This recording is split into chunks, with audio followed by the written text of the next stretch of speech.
prendre un petit moment de rappeler à tout le monde ici. Nataka kukamata tu muda kidogo kukumbusha kila mmoja kati yetu. À Matthieu 7, Jésus-Christ nous enseigne. Kwa Mathayo 7, Yesu Kristo anatufundisha celui qui écoute la parole doit aussi agir selon la parole. Kwamba yule anayesikiliza neno anaweza pia kutenda kupitia neno hili. Sinon la structure qu'il construit sera détruite. Kwa sababu hiyo nyumba inayojengwa inaweza kuharibika. Alors lorsque nous écoutons la parole de Dieu, nous construisons quelque chose. Kwa sababu tunaposikiliza neno la Mungu tunajenga kitu fulani. L'apôtre Paul nous dit en Romains 10 que la foi vient de ce qu'on écoute. Paulo anatuambia katika Waroma 10 ya kwamba imani inakuja kupitia yale tunayosikia. La foi vient de ce qu'on entend et ce qu'on entend vient de la parole de Dieu. Na yale tunayosikiliza yanakuja kupitia neno la Mungu. Alors si nous écoutons ces paroles sans agir selon ces paroles, na tunaposikiliza hili neno bila kutenda kadiri ya neno hilo, nous perdons notre temps. Tunapoteza muda wetu. Cela veut dire que dans les moments difficiles, inamaanisha kwamba katika wakati mgumu notre foi ne pouvons pas tenir contre l'attaque du diable. Imani yetu haiwezi kukaza kupitia yale masakasaka ya shetani. Merci beaucoup. Je vais inviter Pasteur Jonas. Tutamwalika mtumishi wetu Pasteur Jonas qui va nous donner la parole. Ambaye atatupatia neno la Mungu. Avant ça, je vais demander au Pasteur Moïse. Tutaomba mtumishi Moïse ambaye atakuja kuomba le Saint-Esprit garde notre cœur qu'on puisse écouter la parole. Ili Roho Mtakatifu aguse mioyo yetu ili tupate kusikiliza neno hilo. Prions. Éternel Dieu, nous disons merci encore pour ce moment propice. Il est écrit, poussé par l'Esprit, les hommes ont parlé de ta part. Saint-Esprit, nous voulons recevoir de toi au travers de ton serviteur que tu as préparé. Laisse que nos cœurs soient disposés, Seigneur. Je prends autorité contre toute forme de distraction et voyage d'idées. Tout ce qui peut amener les gens à ne pas écouter ta parole, je rends sans nul et sans effet. Viens prendre contrôle de cette place, Seigneur. Toute pensée sera captive à ce moment pour écouter l'ainsi dit l'Éternel. Merci, Seigneur, parce que tu vas changer encore nos vies. Tu vas transformer nos vies parce que nous savons qu'il y a la puissance dans ta parole. Parce qu'il est écrit, au commencement était la parole. Et la parole a fait toutes choses. Alors cette parole, laisse qu'elle forge encore nos vies. Là où il y avait des situations informes et vides, laisse qu'au travers de cette parole, il y ait des choses qui vont se créer pour la gloire de ton nom, Seigneur. Merci parce que tu nous as attendus. Au nom de Jésus. Amen.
Alléluia.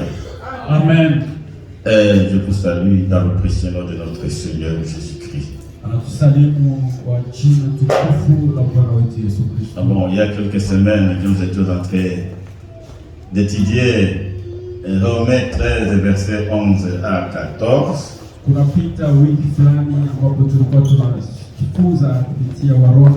Et le thème que nous avons proposé Comment se préparer autour du Christ? Na somo ambayo tumetoa jinsi gani kujiandaa kwa kujio kwa Kristo. Je m'aimerais proclamer que c'est ce thème-là qui va nous préoccuper durant l'année 2023. Nilitaka kuwajulisha kwamba hiyo neno ndio itatupeleka. Alors, levons-nous, nous allons lire Tusimame, tutaenda soma Romains 13, Waroma 13, 11 à 14. 11 mpaka 14. Et aujourd'hui, nous allons nous focaliser sur le verset 14. Na leo tutaenda weka mkazo kwa verse yake ya 14. Nous lisons au nom de Jésus. Tunasoma kwa jina la Yesu. Cela importe d'autant plus que vous savez en quel temps nous sommes. C'est l'heure de vous réveiller en fait du sommeil. Car maintenant, le salut est plus proche de nous que lorsque nous avons cru. La nuit est avancée, le jour approche. Dépouillons-nous donc des œuvres des ténèbres et revêtons-nous les armes de lumière. Marchons honnêtement comme en plein jour, loin d'exercer et de l'ivrognerie, de la luxure et de l'impudicité, des querelles et des jalousies. Mais revêtez-vous du Seigneur Jésus-Christ et n'ayez point soin de la chair pour en satisfaire les convoitises. Amen. Amen. Bon, aujourd'hui, je vais prêcher le message le plus court.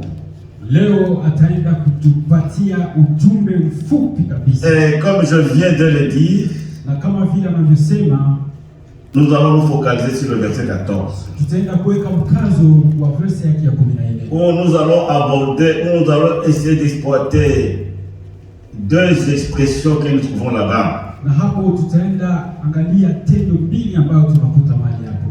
Revêtir le Christ Kumvaa Kristo et cesser d'entretenir les convoitises charnelles. na kuacha kujivika vitu vya mwili. Ce sont des expressions Ni tendo combien fondamentales ambazo ni za muhimu sana qui vont nous occuper pendant ce laps de temps que je me tiens devant vous. ambazo tutaenda kutumia kwa wakati mdogo huu ambayo tunaenda kutumia.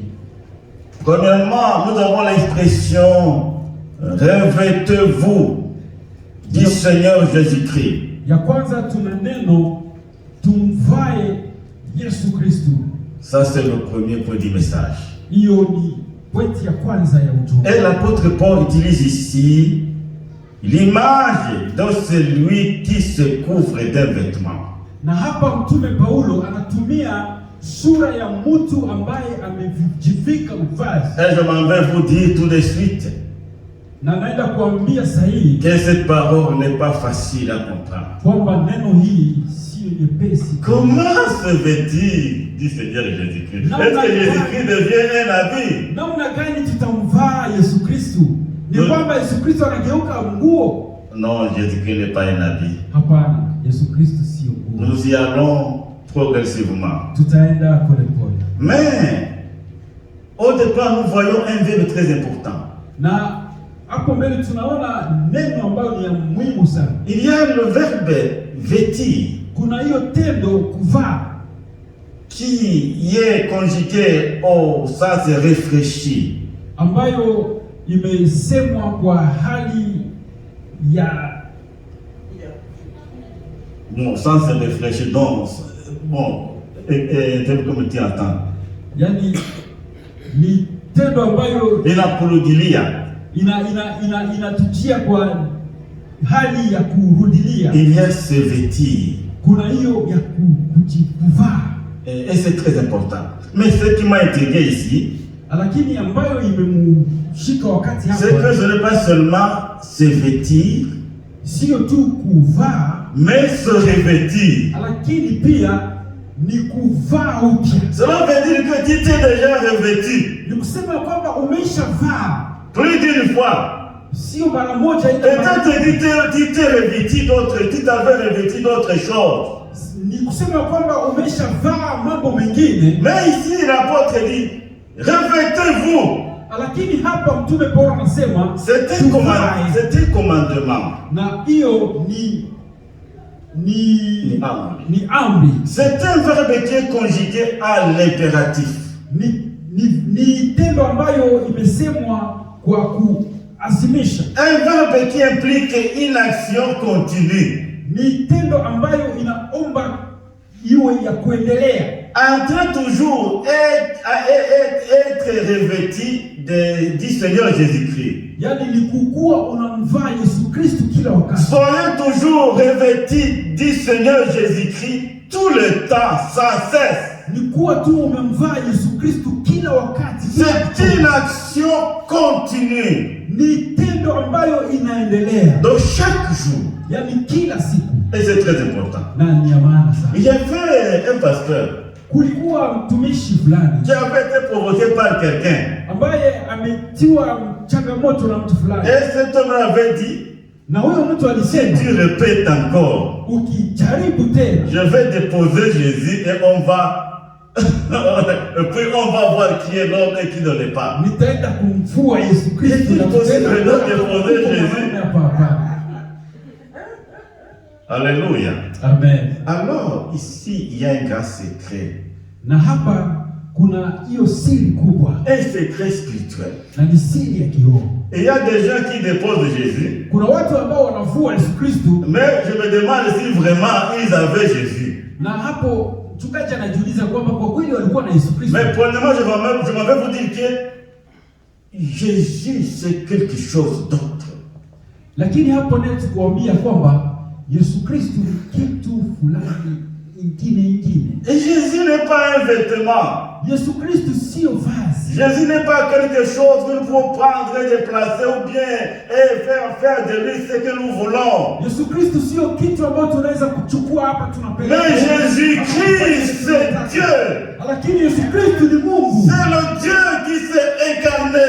Ni Mungu ambaye amejiweka. C'est le Dieu qui a pris notre corps. Ni Mungu ambaye amechukua mwili wetu pour pouvoir s'approcher de nous. Ili apate kutukai. C'est l'Emmanuel.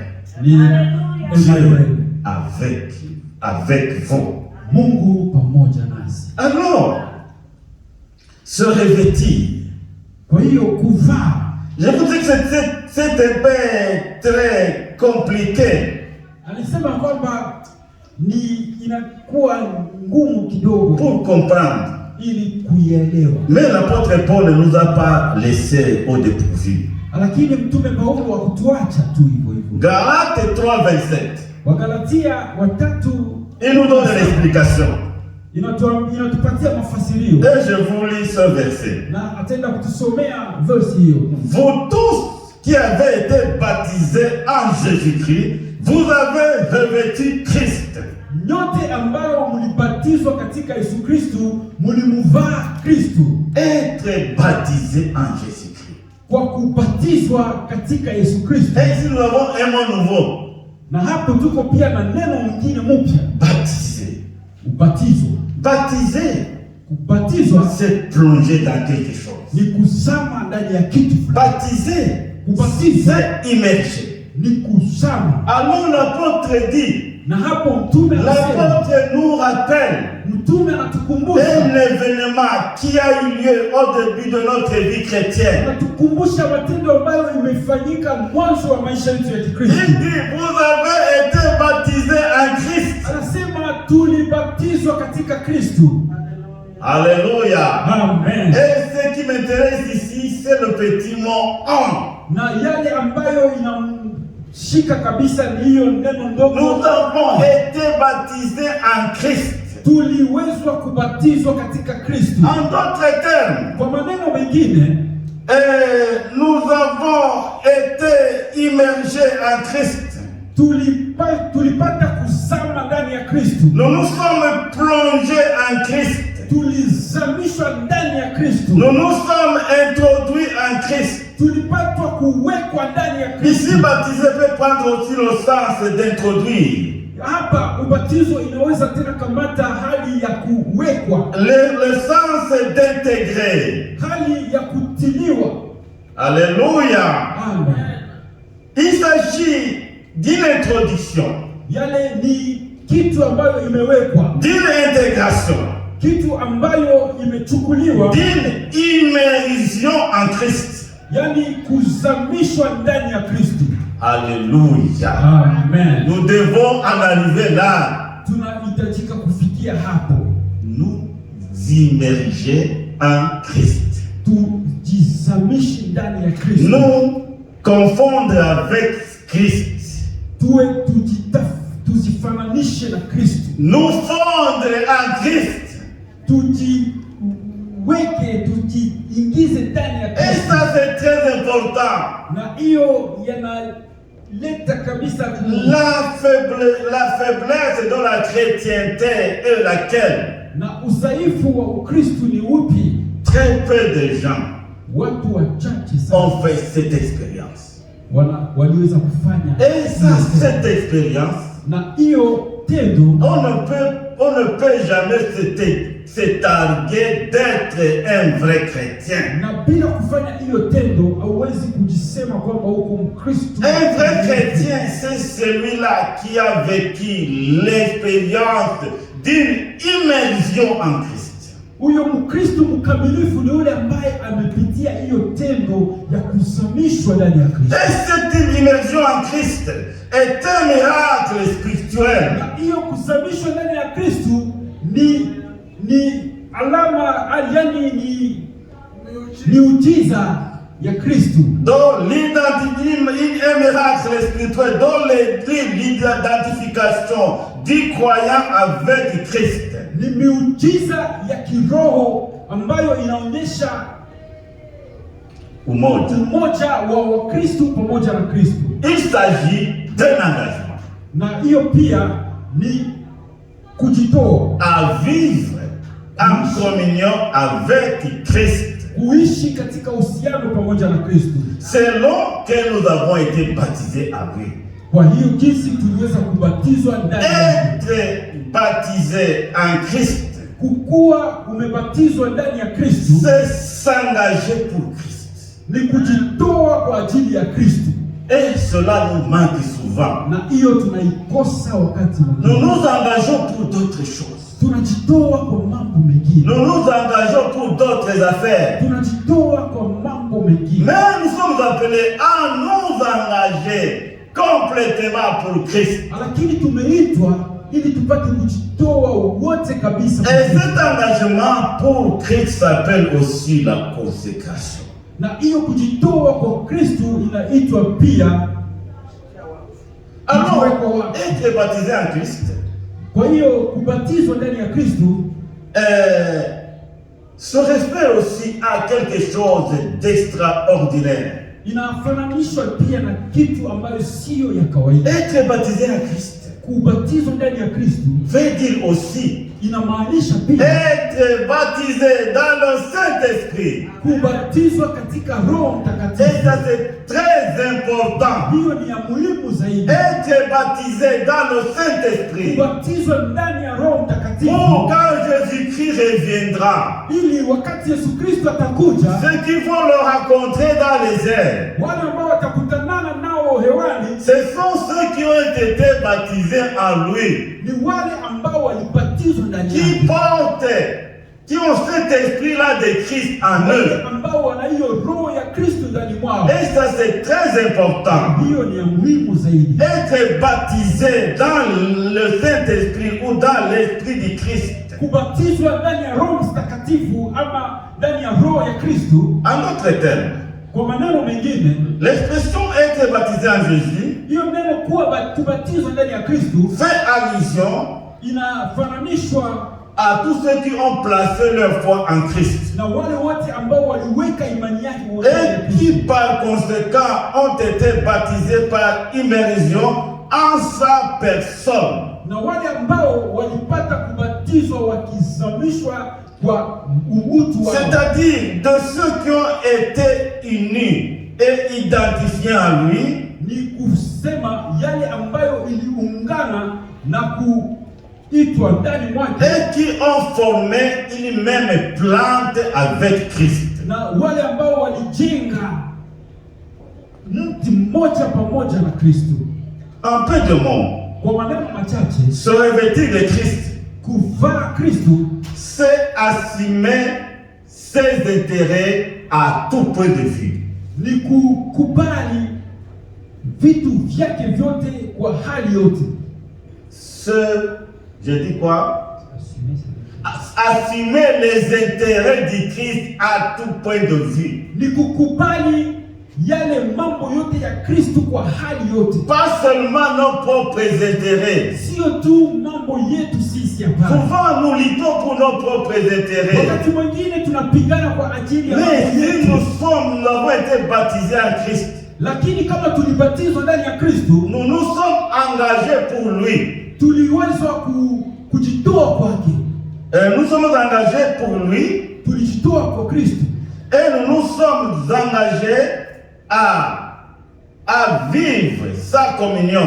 Na hapo tumejitoa kuishi usiwano wake. Et nous avons été engagés à lutter pour les intérêts du Christ. Na hapo tumejitoa pia ili tupigane kwa ajili ya mambo ya Kristo. Les intérêts du Christ dans toutes les circonstances. Yaani mambo ya Kristo kwa hali zote. Bref, se revêtir de Jésus, Kwa maneno machache je kujikumva. l'ai déjà dit. Premièrement, Ya kwanza c'est assumer ses intérêts à tout point de vue. ni kukubali mambo ya Kristo kwa hali yote. Deuxièmement, Ya pili se limiter et être de son côté. ni kujiacha na kukua ngambo ya Kristo. Troisièmement, Ya tatu c'est entrer dans son esprit et marcher selon son esprit. ni kuingia ndani ya roho ya Kristo na kutembea kufuatana na roho ya Kristo. Quatrièmement, Na ya nne c'est être comme lui en pensée. ni kukua kufananishwa na Kristo. J'ai katika déjà mawazo. parlé de ce point dans une prédication il y a des mois. Amesha sema kwa ajili ya hiyo nukta kwa mafundisho mengine. Revêtir Christ, c'est être comme lui en pensée. Kumvaa Kristo ni kufananishwa naye katika mawazo. Et cela demande d'incarner les sentiments qui étaient en lui. Na hiyo inaomba kuvaa hiyo mahisia ambayo ilikuwa ndani mwake. Des sentiments qui étaient en lui que nous pouvons résumer en 4 mots. Hisia ambazo zilikuwa ndani mwake ambayo tutaenda kutoa kwa maneno manne tu. C'est l'amour, Ni upendo, l'humilité, ni kujishusha, l'obéissance ni kutii et la sainteté. na ni kujitakasa. Être comme Jésus en pensée Kukua kama Kristo katika mawazo va avec ces 4 mots. inatembea pamoja na maneno manne hayo: L'amour, upendo, l'humilité, kujishusha, l'obéissance utii et la sainteté. na utakaso. Cinquièmement, Na ya tano, se revêtir de Jésus-Christ, kuvaa Yesu Kristo c'est être comme Jésus en parole. ni kukua kama Yesu Kristo kwa maneno. Et cela demande de purifier nos cœurs, Na hiyo inaomba kutakasa roho, qui est la source de toutes les mauvaises paroles. ambayo ni chanzo ya maneno yote mabaya. Sixièmement, Na ya sita, se revêtir de Jésus-Christ, kumvaa Yesu Kristo c'est être comme Jésus-Christ en acte. ni kukua kama Yesu Kristo kwa matendo. Agir comme Jésus-Christ Utende kama vile Yesu Kristo dans toutes les circonstances. kwa hali zote. Et avant d'agir, Na mbele utende, se poser toujours la question, ujiswali tu swali, que ferait Jésus à ma place? Yesu Kristo akifanya nini kwa niaba yangu? Ainsi, nous pouvons résumer ce premier point. Na kama tunaweza kuweka kwa ufupi neno hilo ya kwanza Avec un verset biblique, kupitia neno la Mungu, Galates 2:20. Wagalatia 2:20. Ce verset va résumer ce premier point. Hiyo somo itaenda fupisha hiyo pointi ya kwanza. Là, il est écrit: Hapo imeandikwa, j'ai été crucifié avec Christ nilipata kusulubiwa pamoja na Kristo et je vis. na ninaishi. Et ce n'est plus moi qui vis, Sio mimi ninaishi, c'est Christ qui vit en moi. ni Kristo anaishi ndani mwangu. Souvent, quand nous lisons un verset, Na wakati mwingine anaposoma neno hilo, nous nous arrêtons là par là. tunaishia tu mahali hapo. Or la deuxième partie est aussi significative. Ijapokuwa ya pili pia ina maana makubwa. Alors il dit, Hapo anasema toujours dans le verset 20, kwa hiyo verse yake ya 20, si je vis maintenant dans la chair, kama naishi sasa kupitia mwili, je vis dans la foi au Fils de Dieu. ninaishi ndani ya imani kwa mwana wa Mungu. Et l'apôtre nous dit, mon juste vivra par la foi. Na neno la Mungu linatuambia mwenye haki wangu ataishi kwa imani. Même si je vis dans la chair, Ingawa naishi katika mwili, je vis dans la foi au Fils de Dieu, naishi kupitia imani ndani ya Kristo, qui m'a aimé ambaye amenipenda et qui s'est livré lui-même pour moi. na ambaye amejitoa peke yake. Ici, nous avons le condensé de l'histoire du salut. Hapo tuna ufupi wa habari za wokovu. Si je vis maintenant dans la chair, Kama naishi leo ndani ya mwili, je vis dans la foi au Fils de Dieu. naishi ndani ya imani kwa mwana wa Mungu. À tous ceux qui l'ont reçu Kwa wote waliompokea et qui croient à son nom, na wakaamini kwa jina lake, il a donné le pouvoir de devenir enfant de Dieu. aliwapa uwezo wa kuwa wana wa Mungu. Alors on ajoute autre chose. Na hapo naongeza kitu Je fulani. suis toujours Galates 20. Ni hapo kwa Wagalatia, Je vis dans la foi au Fils de Dieu. naishi ndani ya imani ya Bwana. Deuxièmement, il dit qui m'a aimé. Ya pili anasema yeye aliyenipenda. Ça c'est très profond.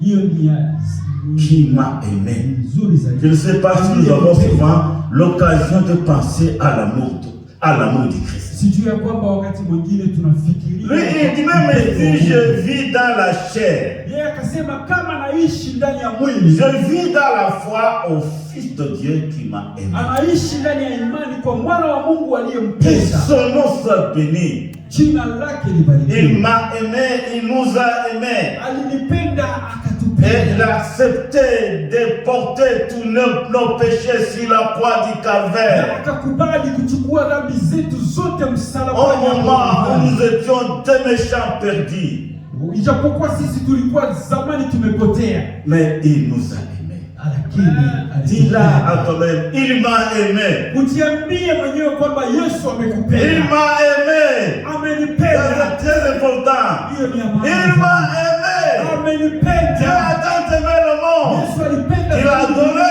son Fils unique afin que ceux qui croient en lui ne périssent point, ili wanaomwamini wasipotee, mais qu'il ait la vie éternelle. lakini wapate Il uzima. m'a aimé Alinipenda et il s'est livré lui-même pour moi. na akajitoa mwenyewe kwa ajili yangu. Je ne sais pas ce que cette parole te dit. Sijui nini hiyo neno inakwambia. Cette parole te dit quoi? Hiyo neno inakwambia nini wewe? Cette parole te fait penser à quoi? Hiyo neno inakufanya ufikirie nini? Même si je vis dans la chair, Ingawa naishi katika mwili, je vis dans la foi au Fils de Dieu naishi ndani ya imani kwa qui mwana wa m'a Mungu aimé aliyenipenda, et qui s'est donné lui-même pour moi. aliyejitoa mwenyewe kwa ajili yangu. Amen. Qu'est-ce que Jésus te demande? Yesu Kristo anakuomba nini? Tu vas faire quoi maintenant? Utafanya nini sahihi? Alléluia. Amen. Dieu a donné ce qu'il avait de prêcher. Mungu ametoa yale ambayo Son alikuwa Fils unique. mwana wake wa pekee. Jésus pouvait refuser, non? Yesu Kristo aliweza kukataa, Mais Jésus n'a pas refusé. Pourquoi? lakini Yesu Kristo akataa kwa Parce sababu qu'il avait une passion. kwa sababu alikuwa na hiyo, Il était plein d'amour pour l'être humain. alikuwa na upendo wa ajabu. Puis il a dit à son père, na akaambia baba yake, je suis là niko hapo et je vais accomplir ta volonté. na nitaenda kutimiza mapenzi. Alors Jésus a commencé un long voyage. Na hapo Yesu Kristo akaanza safari ndefu. Vous savez que ce n'était pas facile pour Jésus, Unajua kwamba haikuwa nyepesi kwa qui ajili était l'égard de Dieu, ambaye alikuwa hapo karibu na Mungu, qui jouissait de tous les honneurs célestes. ambaye alikuwa na mambo yote, anafurahia mambo yote Mais il a ya dit, mbinguni. Lakini akasema, je suis là en faveur. niko hapa tu, Je vais aller faire ta volonté. nitaenda kutimiza. Alors il a commencé un long voyage Na hapo akaanza safari ndefu qu'on appelle incarnation, ambayo tunaita kujiingiza, incarnation, kuingia ndani ya mwili wa mtu. kujiingiza ndani ya mwili wa mtu. Croyez-vous que c'est facile? Unafikiria kwamba ni kwepesi? Dieu dans le corps humain, Mungu katika mwili wa mwanadamu ce n'était pas facile. haikuwa kwepesi. Alors vous acceptez cette humiliation. Na Yesu Kristo akakubali. Il a dit quoi qu'il en soit. Akasema yoyote itakayokuwa. La fois passée, je vous ai parlé du verbe dépouiller. Na hapo siku iliyopita nilienda kuwafundisha kwa ajili ya tendo kujitoa, kujivua. C'est dépouiller, Kujivua c'est se vider. ni kujimaliza kabisa. Jésus s'est vidé. Yesu Kristo amejimaliza. S'est vidé de tout ce qui faisait son honneur. Amemaliza yote ambayo ilikuwa anafanya. Il s'est vidé même de sa divinité. Alijimaliza hata hiyo utakatifu. Et il a tout laissé à côté, d'entre les mains de Dieu. Na akaacha yote mikononi mwa Mungu. C'est pourquoi il ne pouvait pas faire ce qu'il voulait faire. Ndio maana hangefanya yale ambayo, Parce qu'il avait prononcé une phrase capitale. kwa sababu alisema neno moja muhimu. Voici, Angalia, je viens pour faire ta volonté. nakuja ili nifanye mapenzi yako. Tout ce qu'il faisait, Yote aliyokuwa il anafanya, devait toujours se plonger dans la prière. alikuwa tu anaingia katika Et maombi. demander à son père, est-ce que je peux faire ça? Na kumuuliza babake, nitaweza kufanya hivi? C'est pourquoi Jésus vivait toujours dans la prière. Ndio maana Yesu Kristo anaishi kila Le wakati matin, katika le soir, à maombi. tout moment, il était dans la prière. Usiku, mchana, kila wakati alikuwa ndani ya maombi. C'était pour s'enquérir de la volonté de Dieu, de la volonté précise. Ilikuwa ili apate kutumia hiyo mapenzi ya Mungu. Parce que dans son humanité, il pouvait faire ce qui ne pouvait pas concorder avec la volonté de Dieu. Kwa sababu katika hali yake ya kianadamu akifanya yale ambayo ingelinganishwa na mapenzi ya Mungu. Mais il a dit, je viens pour faire ta volonté. Lakini alisema nakuja ili nifanye mapenzi yako. Se revêtir de Jésus-Christ, Kuvaa Yesu Kristo c'est s'engager à faire la volonté de ni Dieu. kujitolea kufanya mapenzi. Alors, celui qui s'est déjà revêtu de Jésus-Christ, Kwa hiyo yule ambaye amesha kumvaa Yesu Kristo. et là nous sommes au deuxième point, Na hapo tuko kwa nukta yetu ya pili. il doit cesser Anaweza kuacha d'entretenir kuacha kutembelea les convoitises charnelles. hizo mambo za mwili. Dans notre verset 14, Na katika versi ya 14 l'apôtre Paul dit, ne prenez point soin de la chair Mtume Paulo anasema msishughulikie tena mwili pour en satisfaire les convoitises. ili mpate kufurahisha matendo yake. Bien-aimés dans le Seigneur, Wakristo katika Bwana, nous devons savoir une chose. tunahitajika kujua S'il y a des choses kama qui kuna mambo peuvent nous séparer de l'amour du Christ, ambayo inaweza kututenga na upendo wa Mungu, ce sont les convoitises. ni haya ya tamaa za mwili. Bien-aimés, Wandugu, nous devons reconnaître une chose. tunahitajika kujua kitu kimoja. Notre société Hii taifa letu dispose de nombreuses choses et événements. inakuwa na mambo mengi Et de nombreux choses et événements qui attisent et nourrissent la chair affamée. Yaani hii taifa letu ina mambo mengi ambayo inalisha La chair affamée. inalisha mwili ambao una njaa. Bien-aimé, notre chair est toujours affamée. Wandugu, mwili wetu unakuwa na njaa kila wakati. Notre chair, dans le sens spirituel, est insatiable.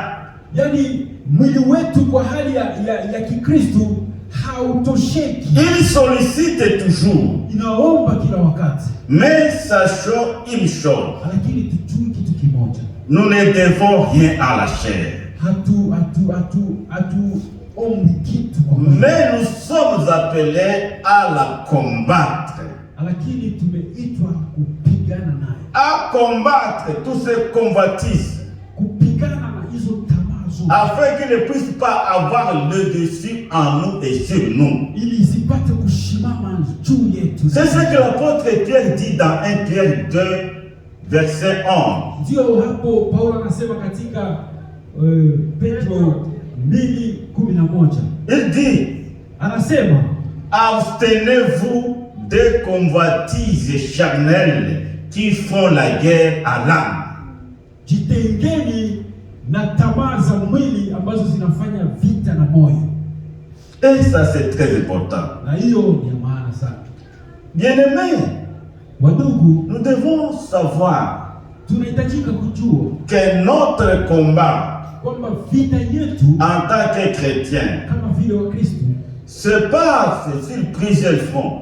inapitia vitu vingi sana. Par exemple, Tunachukua mfano, il y a un ennemi interne, kuna adui wa ndani, c'est la chair et ses convoitises. ni mwili na tamaa zake. Nous marchons avec, Tunatembea pamoja naye, nous vivons avec, tunaishi pamoja naye, mais nous ne devons pas interagir lakini hatuhitajiki kuchangia les convoitises de la chair. kuchangia na hizo tamaa za mwili. La chair doit être excommuniée dans notre vie.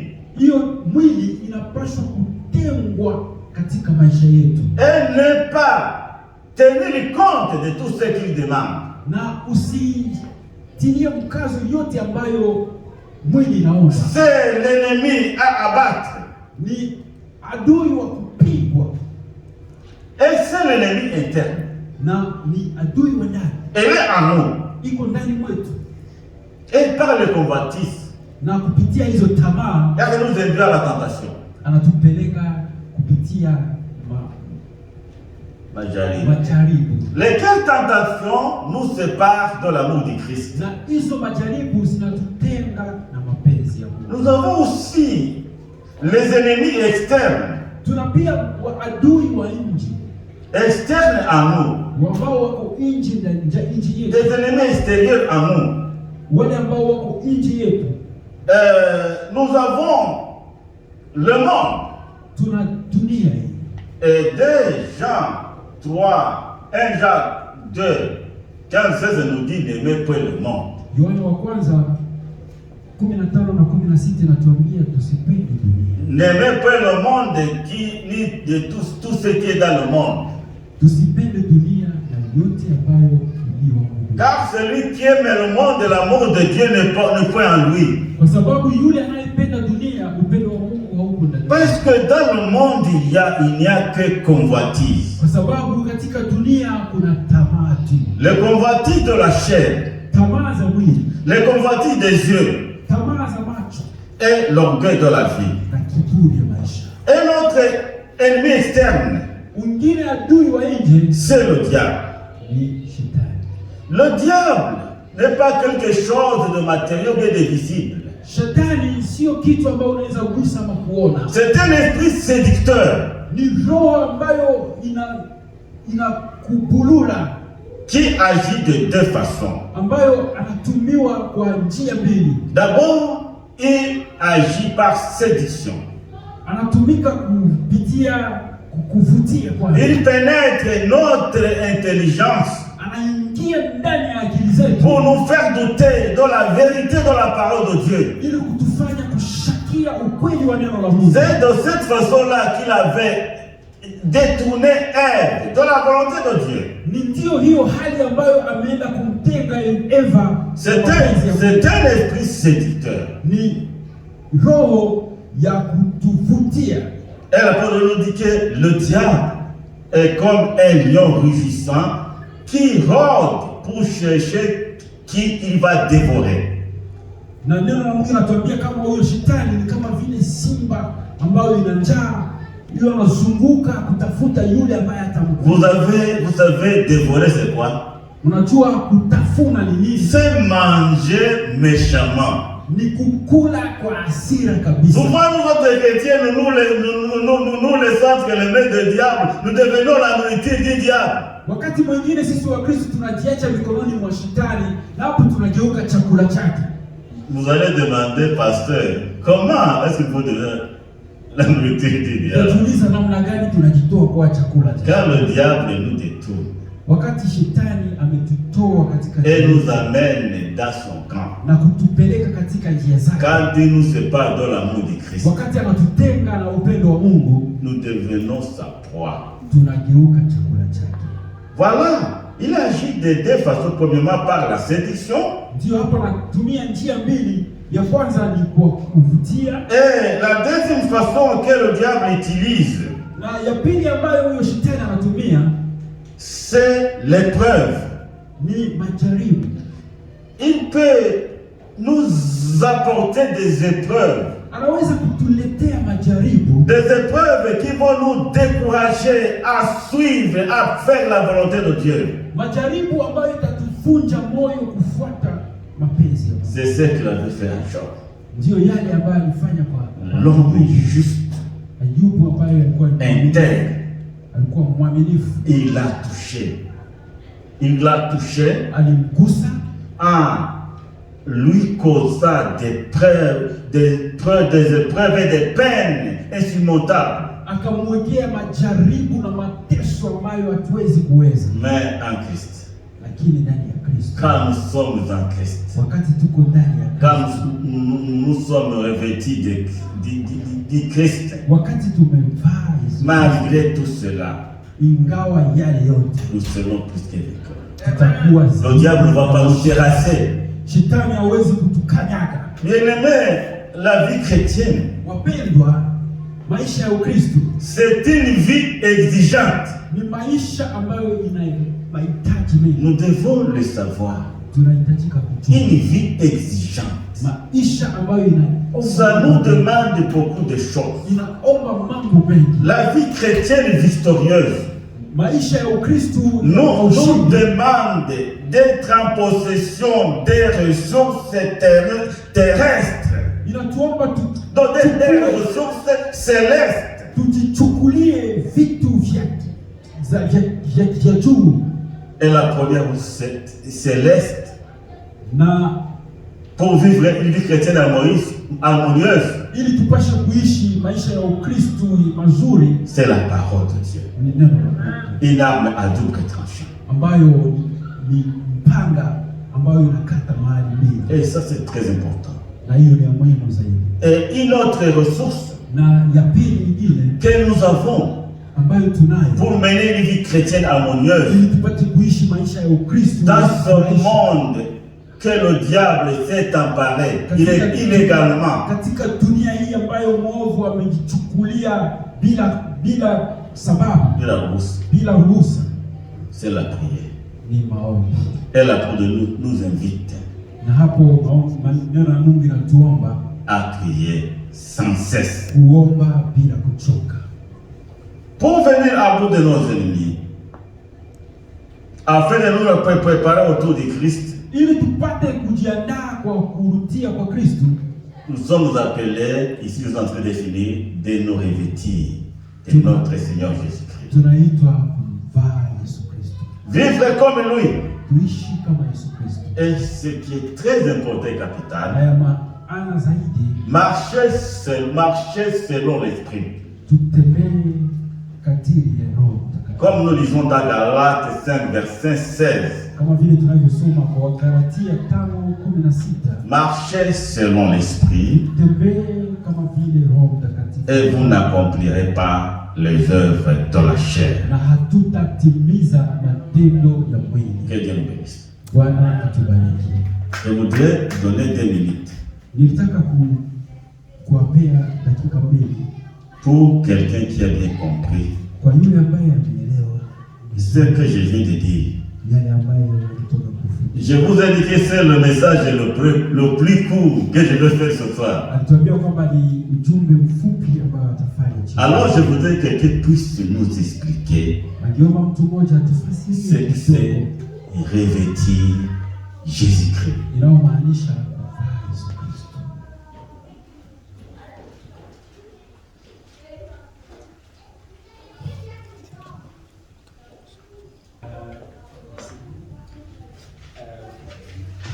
On a vu que nous devons revêtir Seigneur Jésus-Christ.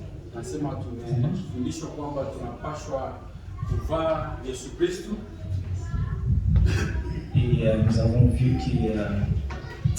que c'est revêtir de Jésus-Christ et être comme Jésus en pensée. Na anasema kwamba kumvaa Yesu Kristo ni kufananishwa na Yesu Kristo kwa mawazo, d'être comme Jésus-Christ en parole. kumfanana na Yesu Kristo En pensée avec 4 mots. Amour, humilité, obéissance, sainteté. Amen. Et aussi avoir les intérêts du Christ, la première chose.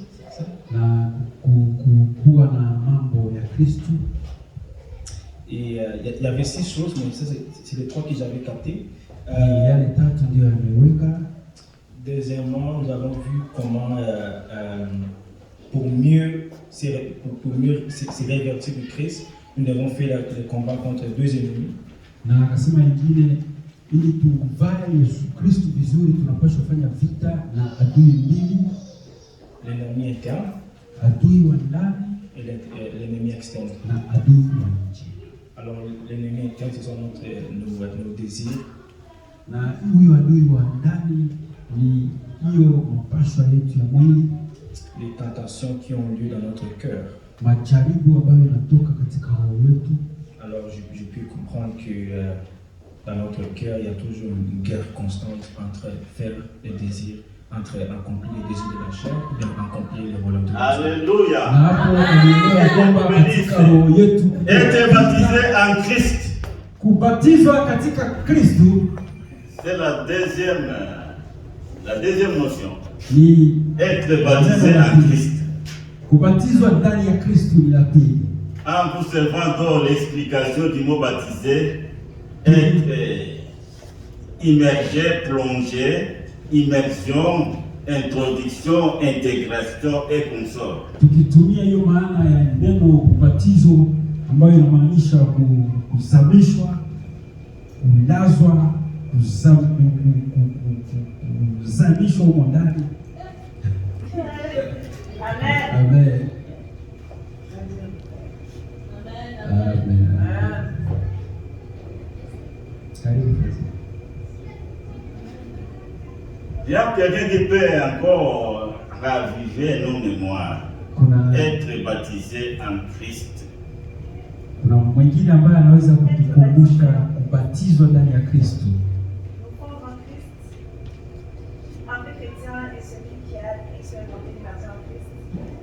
Ça demande la consécration au Seigneur.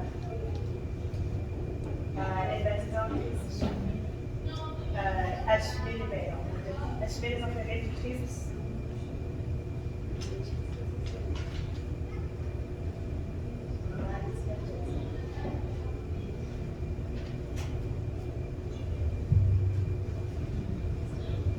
Donc Dieu nous bénisse. Amen. Amen. Être baptisé en Christ. Kubatizwa ndani ya C'est Kristo très important. ni ya muhimu sana.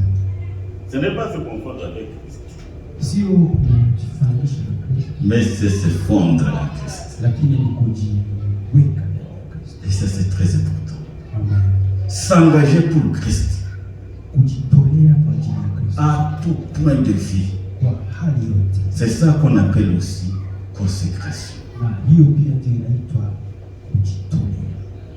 Être baptisé en Christ signifie aussi être baptisé dans le Saint-Esprit. Bon, ça c'est très important aussi, Hiyo parce pia que ni ya muhimu sana, nous sommes baptisés dans l'Esprit de Christ. kwa sababu tumebatizwa Et ndani ya c'est roho ya cet Kristo. esprit qui va nous aider à aller à la rencontre de notre Seigneur lorsqu'il viendra. Ni hiyo Roho Mtakatifu ndio itatusaidia kuenda kutanana na Yesu. Alors, Kristo. j'ai résumé ce premier point avec Galates 2:20. Na ameweka kwa ufupi hiyo neno ya kwanza na somo ya Wagalatia 2:20. J'ai été crucifié avec Christ, Nimesulubishwa pamoja na Kristo, mais je vis. lakini Mais ce n'est plus moi qui vis, sio mimi naishi, mais c'est Christ qui vit en moi. ila ni Kristo anaishi ndani. Et j'ai beaucoup insisté sur la deuxième partie de ce verset. Na aliweka mkazo zaidi kwa pati ya pili ya Si hiyo je neno. vis dans la chair, Kama naishi naishi ndani ya mwili. Je vis dans la foi au Fils de Dieu, Naishi katika imani kwa mwana wa Mungu qui m'a aimé aliyependa et qui s'est donné lui-même pour moi. na aliyejitoa mwenyewe kwa ajili yangu. Pour moi, ça c'est fondamental. Hiyo Nous devons toujours penser à ça. tunahitajika Si kufikiria nous kwa ajili voulons yetu. aller de l'avant dans notre vie Kama chrétienne. tunapenda kwenda mbali katika maisha yetu ya Ukristo. J'appelle Pasteur Maramoki. Namwalika mchakazi Maramoki C'est pour prier pour nous. ambaye ataenda kutuombea. Tusimame sote tuombe. Tusimame mbele za Mungu na tuombe. Mungu Baba yetu, Mungu mtakatifu, Mungu mkuu, jina lako litukuzwe milele yote. Ni jina kubwa, ni jina nzuri, jina lenye kujaa matumaini. Ona tena tunatoka kufundishwa Bwana ya kwamba tukuvae wewe Yesu. Acha tukuvae Baba, tukuvae katika roho zetu, tukuvae katika mili, tukuvae katika nafsi zetu, katika jina la Yesu Kristo. Bila wewe hatuwezi kuweza lolote, lakini Bwana wa mabwana, utusaidie kuwa na mawazo kama yako, tuwe na mafikara kama yako, tutembee kama wewe, tutende kama wewe Yesu, na utujaze roho ya upendo. Wewe ulitupenda ukaacha makao juu, ukaacha kufa msalabani kwa ajili ya dhambi zetu. Asante Yesu kwa pendo la ajabu. Ulitupenda Bwana na ukatuchovya katika damu yako. Baba usifiwe, uinuliwe milele na milele, sababu utaacha neno lako liendelee kupenya ndani ya maisha yetu. Baba, tutembee kama lilivyo katika jina la Yesu. Bariki mara nyingine mtumishi wako na umzidishie Bwana wa Bwana. Asante sababu utatuwezesha kila tunaposikia neno tulielewe, tulitafakari, sababu ni hili litatusaidia katika maisha yetu ya kiroho. Ni hili litatusaidia katika njia ndefu tunakuwa nayo kwenda mbingu. Tukilielewa tutakutii, tukilielewa tutakupenda na tutapenda ndugu na dada. Tukilielewa neno lako Bwana, tutatembea na wewe siku zote za maisha yetu. Tukilielewa tutatembea katika utakatifu. Tufundishe, tufundishe Yesu, utufundishe mwana wa Mungu kuendelea kutembea na wewe. Utubatize na nguvu za Roho Mtakatifu. Asante Baba yetu, ulikuwa pamoja nasi na utaendelea kwa pamoja nasi. Ubariki mtumishi wako na ubariki sisi sote kulielewa na kulishika katika jina la Yesu Kristo. Amen.